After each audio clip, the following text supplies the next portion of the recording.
Hi, everybody. This is Lauren Baker, founder of Search Engine Journal. And with us today on our SEJ Marketing Think Tank is our partners from ScribbleLive and also Autodesk. So I'd like to welcome both of you, Lauren and Michaela, to today's SEJ Marketing Think Tank. Thank you. Hi, thanks, Lauren. Awesome. And before we get started, I'll let both of you introduce yourself, but before we get started, I'd like to go over some quick housekeeping, just to let everybody know how we're going to set up today's webinar, what to expect, and how to make this better for everyone involved. So as you see at the bottom of the slide, there's our official hashtag, SEJ Think Tank. If anything, especially of importance, comes out, or you just want to tell your friends what you're doing and what you're learning right now, please go ahead and tag us on Twitter.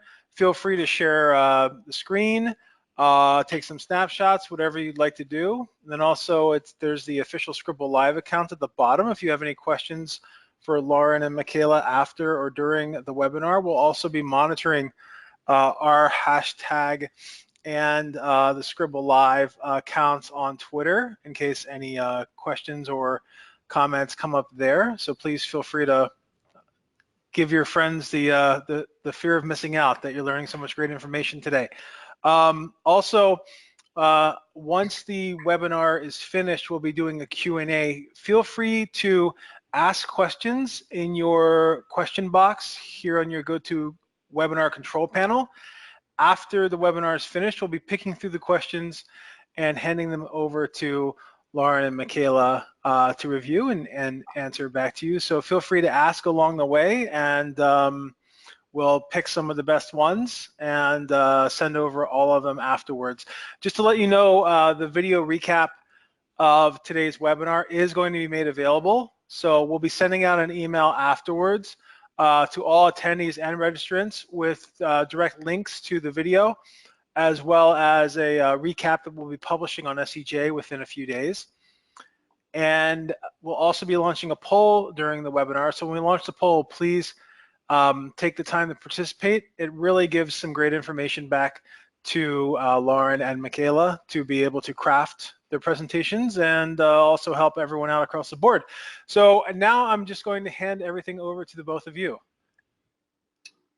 Thank you. Excited to be here. Hi, everyone, and welcome to today's presentation, How to Manage and Maximize Content Creation on a Large Scale. My name is Lauren Klein, and I am a Senior Account Executive here at ScribbleLive. And I'd first just like to introduce my co-presenter and one of my favorite clients, Michaela Millington from Autodesk. Thanks, Lauren. Hi, everyone. I'm Michaela Millington. I work on campaign development here at Autodesk, specifically in our design and manufacturing arm. And since we'll be spending a good deal of time talking about some Autodesk projects today, I just wanted to give a brief background on what we do here in case you're not familiar.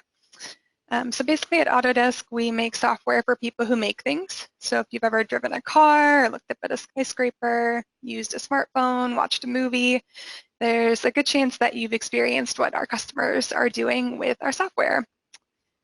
So Lauren, do you want to tell them what we'll be sharing today? Yeah, and I'll just briefly introduce myself and sort of, my background and a little bit more about ScribbleLive to give some context. So I am a Senior Account Executive. I've been at the company for 3.5 years, working with enterprise organizations such as Autodesk and some others. And sort of my role is to work with marketers and to help them be more efficient, more scalable, create better content. And so sort of, brings me to the overview of ScribbleLive. Our whole mission with ScribbleLive is to provide companies with a suite of different products and services that help you create more impactful content that attracts your audience, retains, and converts.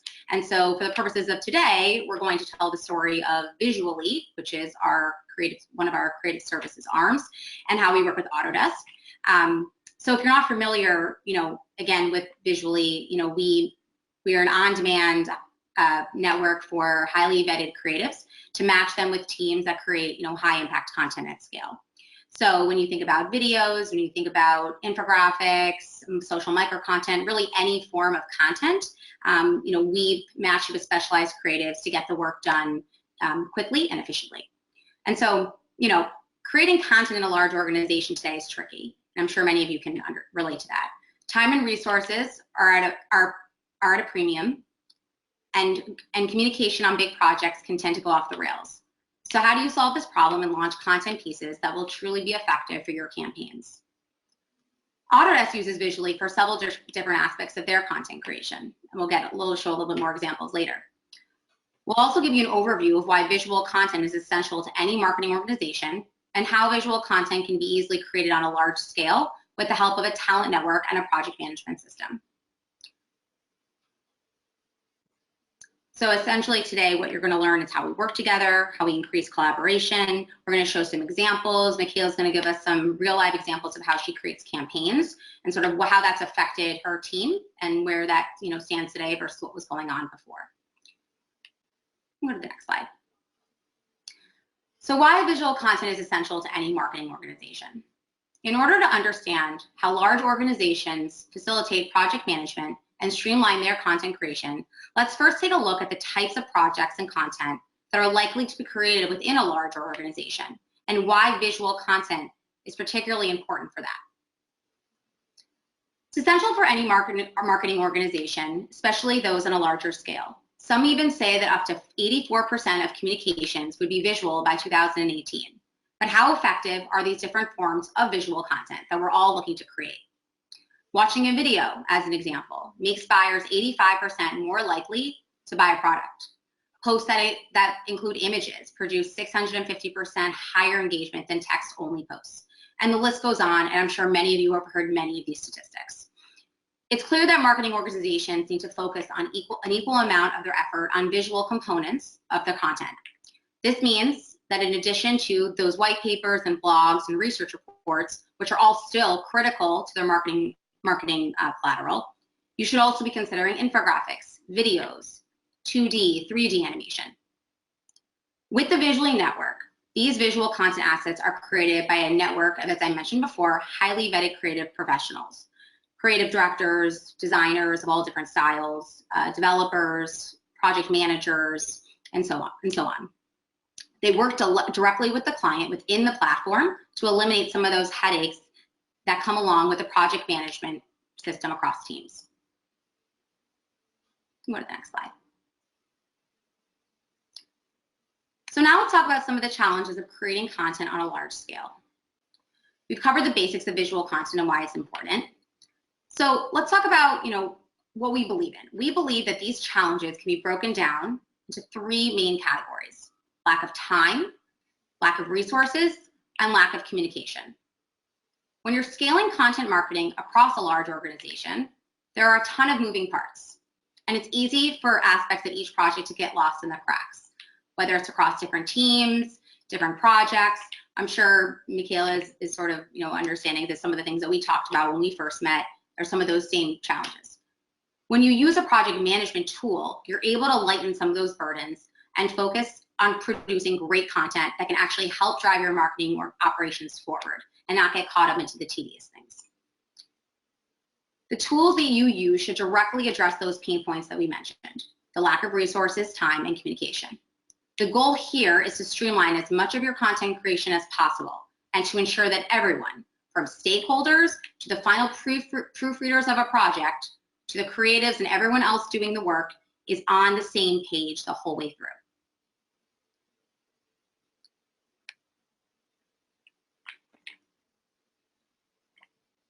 Excellent. Now we'll launch a quick poll.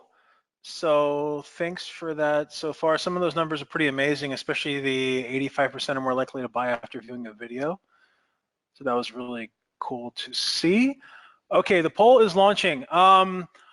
What is your biggest barrier to content creation? If you could please take the time to choose one of these four answers. One, either lack of time. Two, lack of resources. Three, lack of communication. Or four, something else entirely.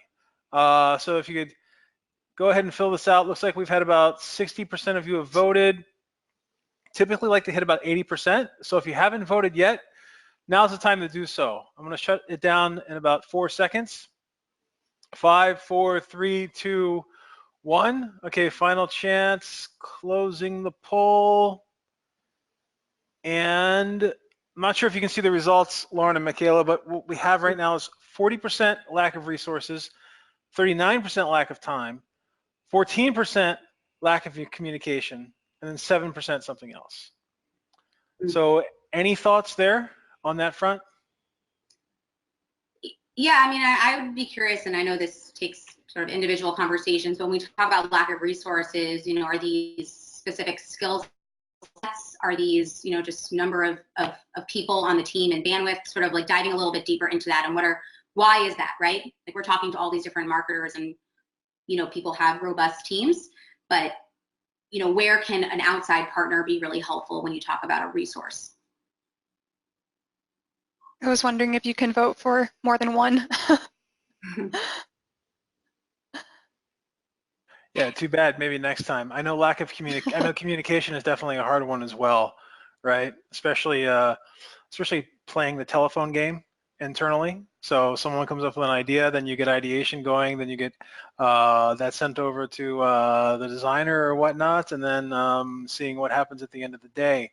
So hearing a little bit more about how visually works internally is actually a good thing, especially for what you stressed in terms of communication. But yeah. Fantastic. Yeah. And just to add to that too, I think also when you think about communication, is this on individual teams, or this is also across different teams, right? Like an organization, like Michaela can speak to this, like Autodesk, there's a lot of content that's being created, some of this subject matter, you know, same collateral across different divisions, that it's almost like reworking the wheel sometimes because it wasn't communicated that something was done. Okay. Key point. All right. So the next, lack of time. Let's dive into that a little bit more. So we all know that to create great content, you do need time. It's something that we all struggle with, no matter what kind of team we are on and what goals we are trying to achieve. When you're pressed for time, you can also lose sight of smaller but important details of the project. Tackling all aspects of content creation in-house is a huge undertaking.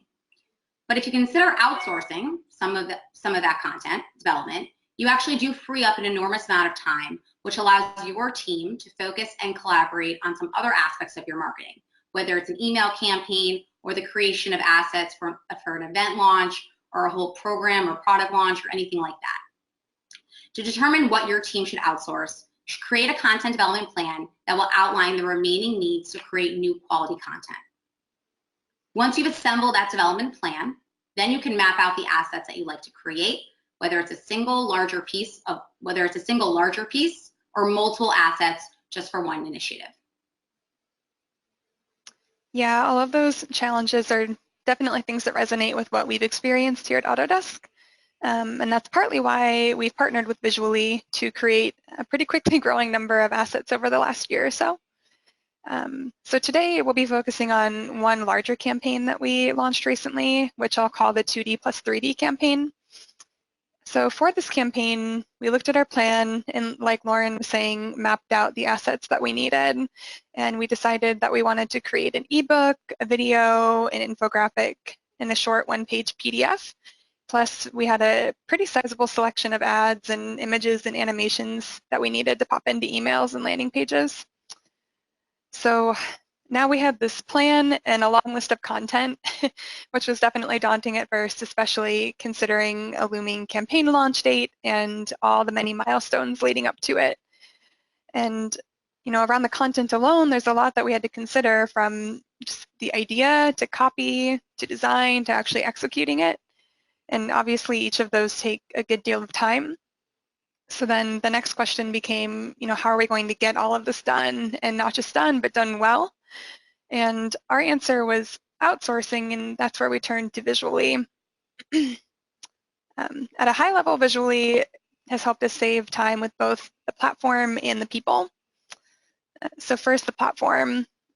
We can organize the many projects that go into one campaign in one place with one team, instead of juggling multiple collaborators and messy email chains. It made it a lot easier to work on projects concurrently and avoid bottlenecks, which really helped move campaign development along. And then second, working with a handful of skilled, pre-selected freelancers really helped guarantee that we'd be getting good content from the beginning. it kind of took some of the risk out of outsourcing, I would say. So instead of playing art director, or like I like to call it cat herding, we could trust that the team knew our brand, they understood the campaign as a whole, they could work together without me as a middleman, and they would deliver both strong visual content as well as some fresh ideas, which is really nice. And then finally, for me at least, the biggest time-saving benefit has really been around project management. My team is responsible for keeping a lot of stakeholders informed. We have a large demand generation and account-based marketing organization that's looking to us for deadlines and when they can expect content. So with Visually, we have this really detailed and reliable schedule. We can get quick responses from the team, and we have dependable quality, which goes a long way with our stakeholders internally. I don't have to be chasing things down. There aren't a lot of surprises, and it's just a faster and easier way to keep up with things. And then one specific thing I wanted to call out was even when we hit snags or needed to request changes, which are inevitable no matter how well you've planned, the team has always been super responsive. We've really been able to turn things around quickly when those urgent, unanticipated issues come up. So all that being said, do you want to speak to the next pain point, Lauren? Yeah, and I think it's interesting too when you talk about like the project management, it's also just getting started, right? Like getting from point A to point B, a lot of people feel like it's a little bit, you know, it's a lot of work to say, okay, I'm starting with a partner that's not my internal team. I have to re-explain everything. I have to go through that whole process, which is your time. But, you know, sort of the process that we have here, which puts everything in a brief and gets started, it's just really, it's very quick, it's very turnkey. So it kind of takes like a day. So yeah, definitely cool. Very efficient. Awesome. So next, lack of resources. So when you do outsource your content development, the team you gain acts as an extension of your in-house team. They are there to support you through the project at hand, and if you use them over the course of multiple projects, they'll get used to how your team operates and become familiar with your brand. Aside from the fact that every single file is saved within the platform, everything can be referenced and nothing ever gets lost in the mix. So I like to use the analogy of a rubber band. Depending on the project, the Visually platform can accommodate as much or as little as you need. It expands your resources, something that I know is a big pain point, as such, or as little as you need. And the more that band stretches, the more room your in-house team has to focus on their time and other projects and priorities. So it's just sort of like a reallocation of where you know you can thrive and where you can give that elsewhere. Yeah, I definitely echo that that rubber band idea. We've really been able to like expand our team to fit our needs at any given time with Visually. So as I'm sure a lot of you guys know, developing any piece of content takes a lot of hands, and sometimes it just feels like we don't have enough hands, and that's where Visually's really come in. We've been able to leverage and get to know this great network of designers, writers, proofreaders, and project managers in a really streamlined way. And that's even when we had multiple projects going on at once. And then for every project we had, which sorry, is what was that? It's never just a one-off. It's probably like 10 to 15 at once. It's a lot going on. Very true. So yeah, for every project that we've done concurrently, we have this skilled team of creatives, and we have a project manager who understands the big picture about all these different projects and the campaign and what's going on at any given time. And that person really helps us plan and facilitate progress. And our project managers helped us come up with solutions when those inevitable fire drills happen. And one of the best parts of the platform itself is that it acts as this really nice meeting place for project work and collaboration to take place. So as we mentioned before, we avoid a lot of those messy email chains, the chases to track down deliverables before a deadline, and all the various versions of documents floating around. So all in all, it's been much easier to keep tabs on how projects are progressing and who's on the hook to move things along, like, is it me? And as a testament to this, I even found it really easy to juggle multiple projects while traveling, which was a huge, huge plus.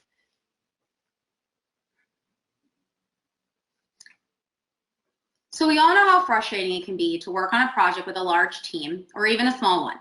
Different departments have different priorities, and this can often bring confusion and a lack of effective communication to a project. or like we were saying before, multiple people are working on the same thing and no one even knew because, again, we're not all brought together in one place at a large company.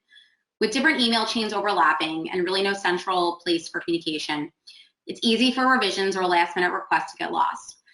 If information is hidden, it's easy for a key stakeholder to lose sight of something like a final proofread. But when that feedback gets lost, it is a vicious cycle of poor communication and it just continues on. So just how significant is this frustration? Salesforce says that 80% of employees and executives cite lack of collaboration or ineffective communication for workplace failures. So of course, when there are big projects at stake, we need to ensure that everyone, from the campaign manager to the writer to the designer, as well as all of the resources on your team, are collaborating easily and effectively. Yeah, so with 2D plus 3D, we had a lot of moving parts, both around the content and all the other aspects that go into campaign development. And not to mention, we had to keep a pretty extensive group of stakeholders informed and also give them a voice in content creation. For that reason, it was really important to us to have a high degree of visibility into projects, easy access to the team, and a high level of responsiveness. So you'll see here that we were able to comment and ask questions all in the same space with the Visually platform. And not only the same space, we could actually open the content in the platform and mark our comments right on the document without even needing to download anything. And then everyone on the Autodesk team could actually go in independently to give their 2 cents, and then we could submit the full review together all at one time. So there was a lot of clarity and seamlessness in the process that definitely helped us tighten up our review cycles. It was also handy to be able to come back to the space later to recall what had been discussed, as well as any iteration of the file that I might need to track down. And then maybe my favorite feature is the timeline, which is always visible in the dashboard. I always knew when I was on the hook for something or when to promise the next deliverable to the stakeholders that I was accountable to. So all that to say, this kind of improvement to the way that we collaborate on content, both as an internal team and with our outsourced Visually team, has been a big reason why we choose this partnership. Yeah, I find it interesting. I was talking to somebody the other day that said that, you know, they had scoped they were working with another partner and they had scoped everything, and then the deadline just got pushed, and they weren't aware, and it obviously screwed some things up on their end. And I just again, thanks with the timeline that we have in those milestones, we're all accountable to keep those dates. There's never just like a random delay, or, you know, it's always. It's a two-way process, and it's both parties have to keep to those milestones. So that's part of the timeline thing, which helps. Yeah, absolutely. So to kind of wrap things up here, I think quality content is a really key part of any successful campaign. And what we will show you here is just some examples of what we were able to deliver in a really efficient and scalable way with Visually. So as we were making all these assets that you'll see on the slides, our cycle times and overall project delivery have totally improved. We've seen multiple revisions made on the same day, for instance, which didn't really happen all that much before. So in a lot of ways, Visually really has been like an extension of our team, which has been really evident in the quick collaboration and understanding of our specific needs at the project and the campaign levels, like those quick turnarounds that come up unexpectedly. So, do you want to close this out, Lauren? Yeah, I mean, you know, we hope you enjoyed learning more about how Autodesk was able to scale their content marketing efforts across the organization, and, you know, trust an outside partner with that visual expertise to help them, especially with Autodesk. It's a pretty complex topic, so it's something that, you know, we really help to storytell. You know, so when your team has the tools they need to combat lack of time, lack of resources, and ineffective communication, those 3 main challenges we've identified, that is when content pieces and campaigns really have the chance to thrive. So with that, we wanted to thank you, and we appreciate you all being here. So we'd love to, I guess, pass it over to Lauren or any other Q&A and go from there. Sure, excellent. So we've had a number of questions that have come in. Please also feel free to ask questions now if you haven't had a chance to previously, either about overall integrated content marketing campaigns, content marketing at scale, or using a platform like Visually to help with overall project management and communication. First question that came in, what were the overall goals of the 2D, 3D campaign, and were they met? So was the goal more so lead gen orientation, customer retention, education? Like, what were the goals that were set up, and were they met? And how was that communicated through your team of creators? Yeah, so this was a lead generation campaign created for our demand generation teams globally. And what was cool about this one was it was actually created for APAC more than anything, China and Japan. So we've been able to see that campaign launch over there, which has been kind of presented its own unique challenges actually during content development, like localization, for example. So this campaign actually just fairly recently launched, but we're already seeing some really good results from it. We've exceeded our goals in some countries already for leads and pipelines. So so far so good. And one other thing I can mention here is my team, for example, we do campaign development, but we're not an execution team. We package everything up and deliver it to our demand generation teams that actually put these into market. So part of what we're kind of measured on is actually adoption of our campaigns and content. So it's been cool to kind of pitch these in a way, these pieces of content that we've worked on with Visually, and see the excitement from all of our global teams around the content and the campaign as a whole. Very cool. Next question is more so on the ebook side, but an extension. What's the best way to determine deadlines on large pieces of content like ebooks? Like, is it easy at the beginning to set a deadline or an ETA, or are there different things that sometimes come up that can set you off course? I know you had some examples of revisions happening within a day or two and being able to track that internally, but I think from just an overall like timeline perspective, what's the best way that you've learned to determine timelines and deadlines around large either pieces of content or content campaigns? Maybe I could speak to part of this and then kind of pass it to Lauren to answer a second part. But what I would say is, like, we're pretty deadline driven. So, you know, normally I'll come to a team like the Visually team with like a campaign launch date in mind, or a milestone leading up to it, and just say we need a piece of content by this date. And that's one of the beauties of working with, or the benefits of working with Visually, has been our project manager has helped us kind of set those key milestones in like the ebook development process, which is what I thought Lauren might be able to speak to a little bit more. Yeah, no, I was thinking the same thing. So what's interesting, or what's cool about the scoping process and how it works with our products and services with Visually, is that we actually have pre-fixed or sort of, you know, standard turnaround times for each of our different deliverables, right? So you asked about an ebook, which typically starts around 19 days for design, you know, design only, and it includes, you know, like sort of like the price point for that package. However, you know, if Michaela were to say, actually, we really need to leverage one of your writers, you know, we're tapped out and we have an outline, we can just, you know, pass, and I say, no problem. We'll add in a journalist, and that's, you know, that's a fixed timeline of like an additional 7 days. It's very organized as far as, and again, this is to help, I think, to Michaela's point when she talks about having Visually and the project manager helping to set those, we have a starting point to do it from, you know, because we have our turnarounds, and so we'll work with you and sort of say, okay, you know, when is your deadline, and then we can build out that for you.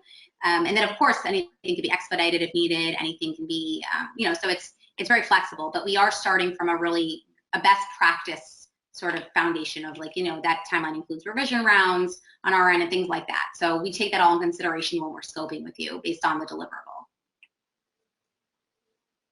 Yeah, one thing I can add there too, you mentioned expediting. We have a fairly young ABM organization at Autodesk, just over a year old now. So we've started, you know, working on our framework for how we're creating content for ABM.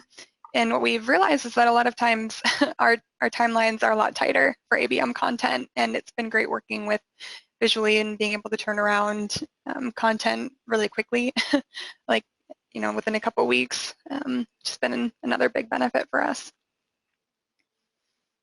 Yeah. Very good. Awesome.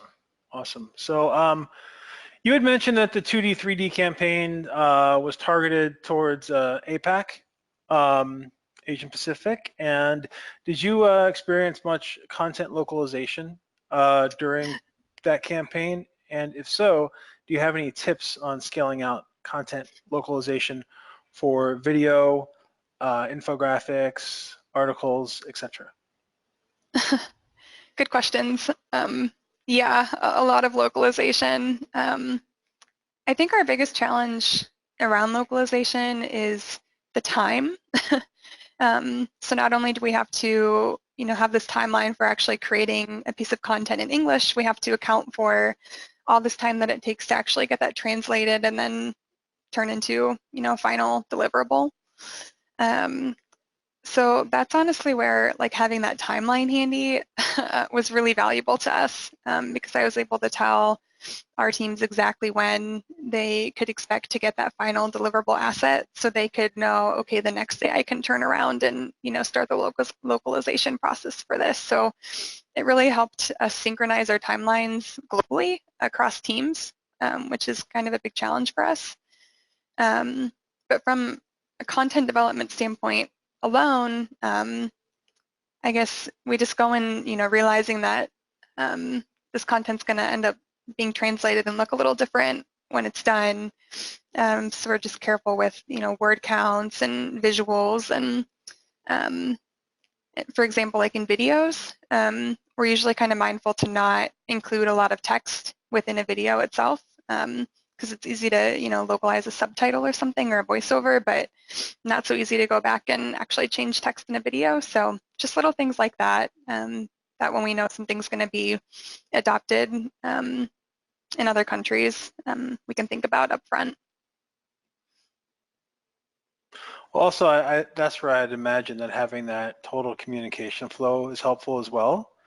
So if you can set it up in terms of what your timeline looks like, now that the core content asset is more or less ready, the next step is ongoing localization.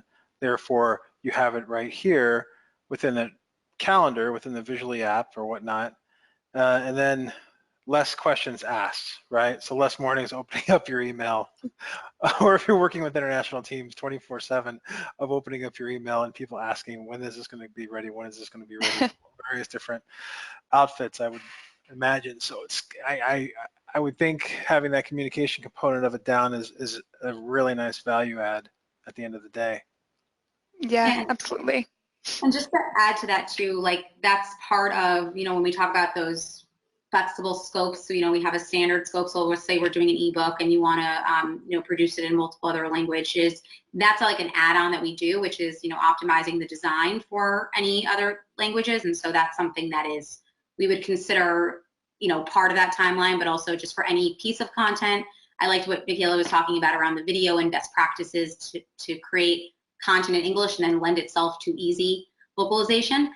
So, you know, same thing of you can defer to us for those sort of like, what do we recommend? And then what does that timeline look like, you know, once you provide the other languages?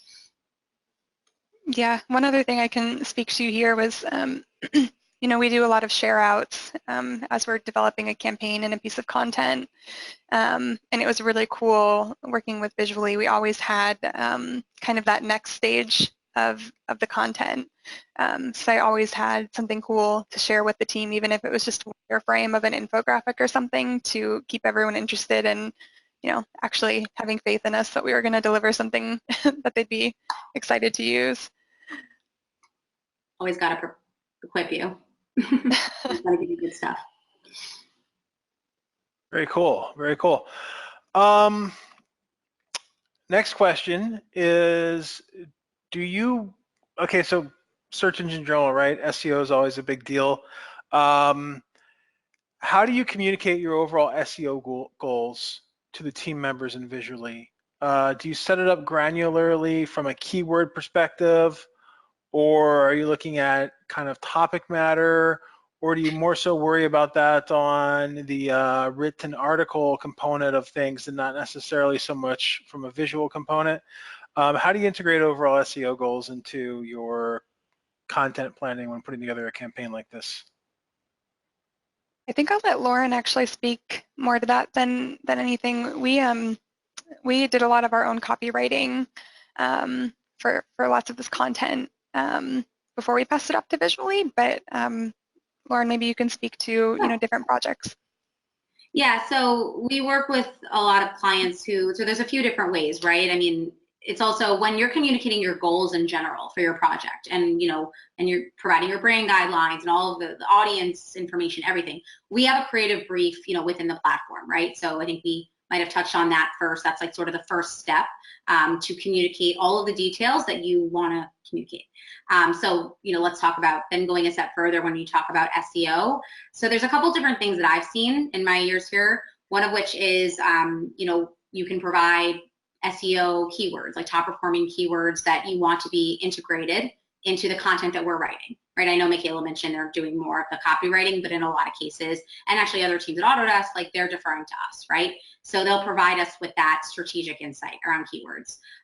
There are others that provide certain, key performance indicators or metrics, within the brief.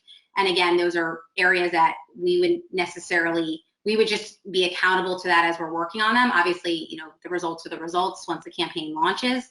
But all of this is considered as we are, writing, and also as we are designing, what type of visual content lends itself better to SEO results, sort of like part of our strategic guidance as opposed to just being an order taker.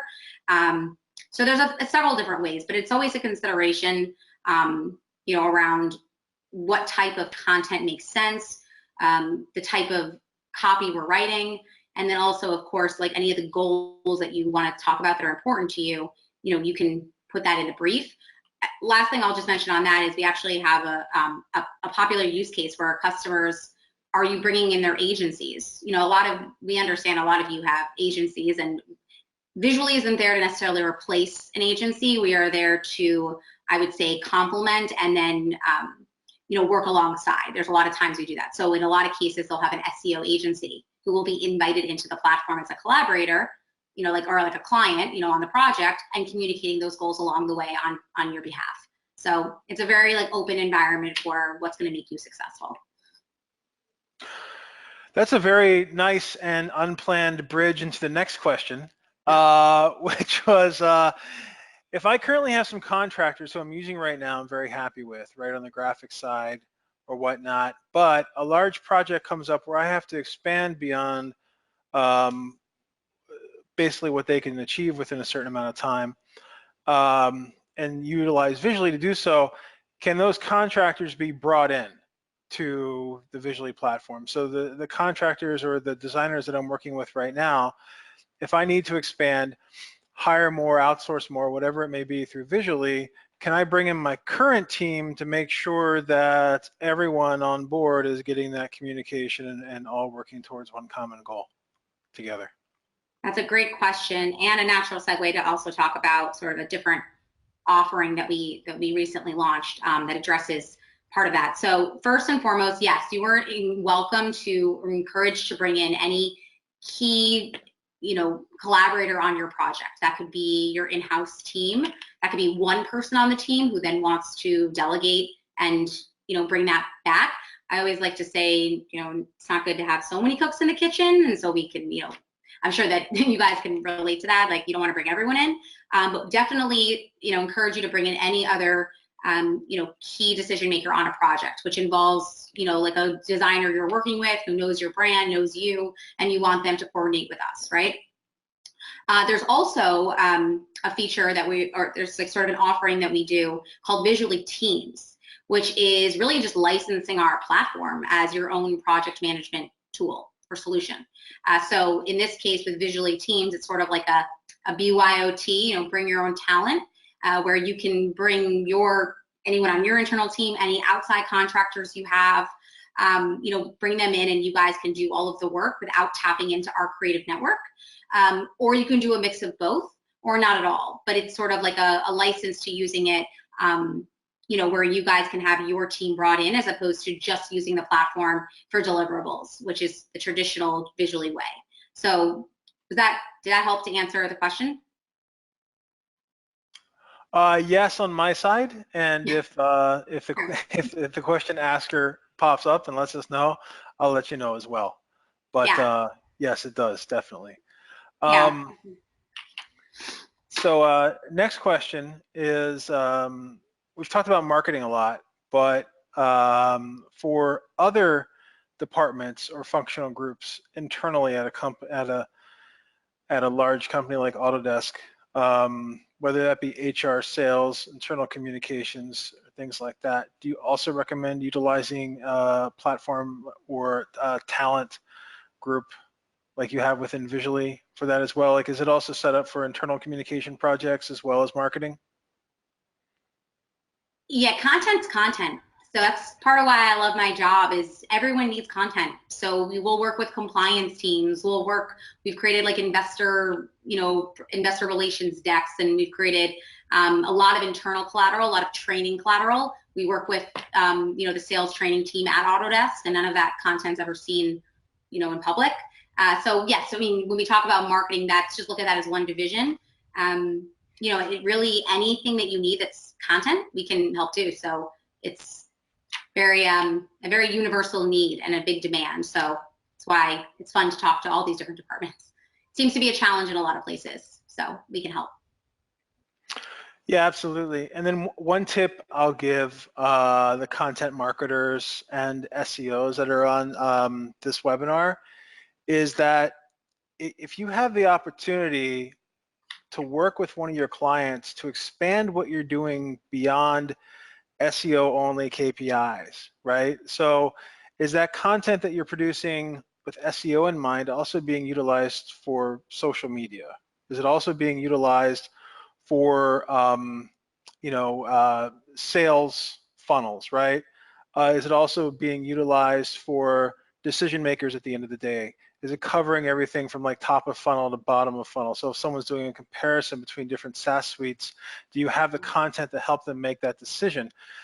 Once you kind of bridge into providing content that's only, and again, search engine general, right? So have a lot of content marketers on here that provide content that has SEO, link acquisition, authority acquisition in mind, but once you bridge and kind of expand internally within your client base to be able to provide that same type of content to different arms within that company. Because just looking at this list, sales, right? A lot of the content that we provide for marketing is very useful from a sales perspective.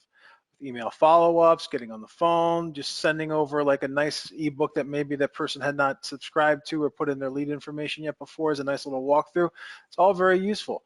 Even if the company that you work with happens to have even salespeople in the field, like we've even had infographics chopped up so they can be shown on an iPad very easily in a SlideShare style environment, right? So the ability to think and produce content beyond just this ecosystem of search and Google and get deeper into your client's overall content needs is priceless, because then you're more than just an SEO retainer or budget at the end of the day. You're really becoming the lifeblood of that of your client's communication internally and externally. So if you have that opportunity to do so, I would say jump at it right now. And it's good to hear that you have content is content, like you said, right, Lauren? So if one content strategy can be for external marketing, why not utilize a tool or a suite like Visually for internal purposes as well? Yeah, I mean, that's so true when you're talking about like chopping up infographics and using it. I mean, there's always a use case, right? And sort of part of what we do is to help recommend that. I mean, I think of a lot of times I'm speaking to someone, whether they're a current customer and they only want to focus on, what they do. And then of course, when we dive in a little bit deeper, like that content's being used as sales enablement. So let's create it let's create a bunch of decks for your customers and one-sheeters. And then, oh wait, there's like your demand gen team who needs to just sort of alter that messaging. You know, it's just about sort of repurposing content, right? So, you know, any use case you can think of is really, it's all just content. And so we're that resource to help. Exactly. And then people digest content in different ways, right? They digest information in different ways. So someone may not want to read an eight-page blog post or an ebook about something, but if they just get a one little square graphic with nice little digestible nuggets of information all visualized out, sometimes that's just enough to make that difference. So yeah, repurposing, chopping it up is the way to go. Yeah, like make it interactive. You know, we can do all of that. So, you know, do a quiz instead of just like a white paper. You know, do an assessment, personalize those results, give them better content that they care about. You know, there's just so much you could do with that story. Okay, excellent, excellent. So last question is, had a lot of content pieces that you had talked about, Michaela, from when you're putting together the 2D, 3D campaign. And you had mentioned ebooks, white papers, other pieces of content info, but then I think you had also mentioned landing pages or maybe advertising graphics. Do you plan them together when you're doing a campaign, or is that separated? Because a lot of other companies may have their ad department set up differently than content. Are you able to plan that out all as once, or do you have to collaborate and bring in other departments to put that together? No, it's kind of all us, which is a good thing and a bad thing. Yeah, it's been, usually we'll take a piece of content and we're thinking about these things in terms of like a nurture or engagement program. So, you know, we'll have our ebook and our landing page for that ebook, and then a small set of ads to get people there. Or we'll have kind of like a campaign landing page that needs a ton of cool visuals for it, and then some ads for that. So everything's kind of bunched together. And one of the cool things about the way that we've been able to work with visually has been we can kind of send over our long laundry list, and our project manager can figure out the best way to organize that to make sure you know, there's consistency and clarity across all those different assets that might kind of go together but be different. Like, you know, we've got one person working on an ebook, but then we have, you know, these visuals or this ad that, you know, drives to the ebook. So we want it, of course, to look similar. That's been really helpful. But yeah, we do it all. Excellent, excellent. And then one final question to wrap things up today is Dominique asks, where can you get more information about Visually teams or Visually in general? So we actually have a section on our website now on ScribbleLive.com about this, but I can also, I guess for the follow-ups, we have some collateral that we've created, content about it, so we can certainly send that information. But it's sort of like it's a solution that was sort of in response to really positive feedback about using Visually and doing projects. So it's been really successful, and you know, we have some cool engagements there. So happy to talk more. Okay, excellent. And I believe you have an offer here, right, on content that performs. Do you want to go through that a little bit, Lauren? Yes. I think that is it sort of like a follow-up white paper? Yes. To provide people. Okay, yeah. So I guess this has additional information, you know, about how to create content in like those three easy steps. I think that's just a follow-up that we want to provide you guys, sort of as a takeaway from here. Just creating content, again, to sort of attract, retain, convert, but then to also do it in a way that solves for those three challenges that we talk about. So. Okay, great. Well, thanks so much, Lauren. Thanks, Michaela. It's really a pleasure having both of you on today. It's not that often that we get to see kind of both sides of the content or creative process. So having you, Lauren, on here from Visually, right, and then you, Michaela, on here from in-house perspective from Autodesk kind of helps to tell the story from two different sides, which I've really enjoyed today as well.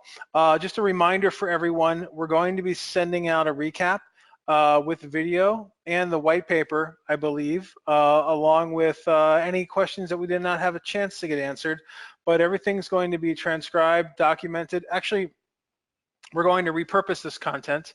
We're going to turn this webinar into a blog post. We're going to turn it into a series of videos and into a series of email drops for everybody.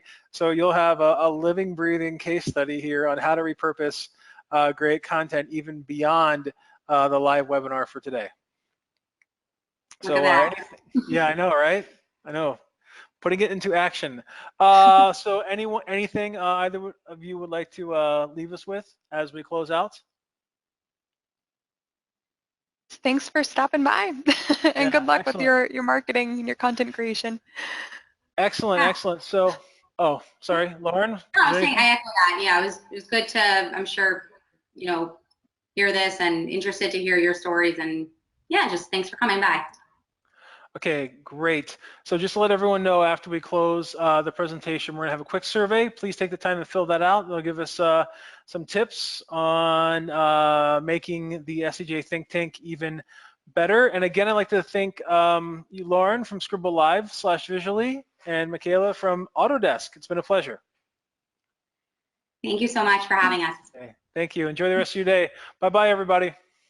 Bye.